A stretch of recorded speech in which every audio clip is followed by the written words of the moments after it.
धामनगर भगवानपुर सेवा समवाय समिति धान क्रय केन्द्र परिदर्शन करी धान किणारे कटनी छटनी नहीं सतमिछ परीक्षा कले जिलापाल। ग्राउंड जीरो रे भद्रक जिलापाल दिलीप राउतराय अकस्मात मंडी रे पहुंची 8-10 जन चाषी को भेटी पचरी बुझी अवगत हेले सेमाने बिना कटनी छटनी रे धान बिकिछंती। खराब धान को घर सफा करी मंडी को आनिछंती और सरकारी दर रे बिकिछंती। कोनटा आपनकर राजकिशोर खटुआ ओके आपण घरटा कोठी भगवान अच्छा ई भगवानपुर घर ओके आपण केते धान बिकिछंती 75 केते तारिख रे बिकले मु देथली सोमवार माने आज 20 तारिख सेटा भी 20 तारिख ओके तो आपण को मान केमती रहिला धान हमें पूरा आपण को नथिन से जो कंप्लेन हला पर मिल वाला अडी बसला पर हम धान को सुटू हमें क्वालिटी करी हां त माने आपण जो धान आनी थिले धान क्वालिटी नथिला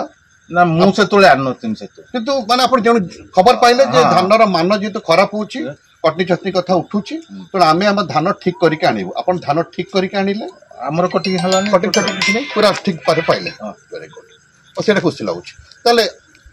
आपणकर जो कंप्लेन ता आपन को कंप्लेन काय आछी तले से कंप्लेन आछी माने किछि लोक एक बार अलिया धान घिन के आउतंती से कहउती हमर कटिंग अब दे दोउती जेटा को हाईलाइट करा होती ता माने जो माने खराब धान आनुचंती से माने बाध्य होई के से कहउचंती मिल वाला को से फेरे जियो से फेरो नंते हां हमर एटू 2-3 गाड़ी फेरि जाउची हां जेतु आनी नथिले से माने आनी थिले माने ठीक मानर आनी नथिले फेरला तेणु आपण जदि माने जदि देखो आपण जिलापाल को सत्य कथा कहबार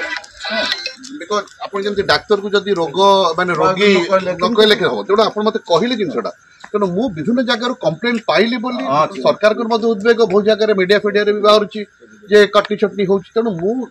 आज राती अभी 7 बजलानी तेणु मु कहली नाही मु चासी मान सहित कथा हेबी आज गुरुवार मु जानि धान बिक्री नाही तेणु मु कहली नाही मु चासी मान सहित कथा हेबी मु गोटे कार्यक्रम रे आस्थिली धामनगर आज गोटे मुख्यमंत्री गोटे थिला फुटबॉल इंटर माने इंटर क्लब टूर्नामेंट तेणु मुझे आज मुझे चाषी मान सहित आज कथा मुझे दिनवाला भी जाइए तेणु आज तेणु आप निश्चित जे कटाकटी होना मिलर मैंने आप हईराण कर मिलर उठौ ना धान जो स्पीड उठा से आम अलग जिलार मिलर्स मान सरकार को निवेदन करूँ अलग जिलार मिलर मान नियोजित करूँ जहाँफल कि आम स्पीड उठ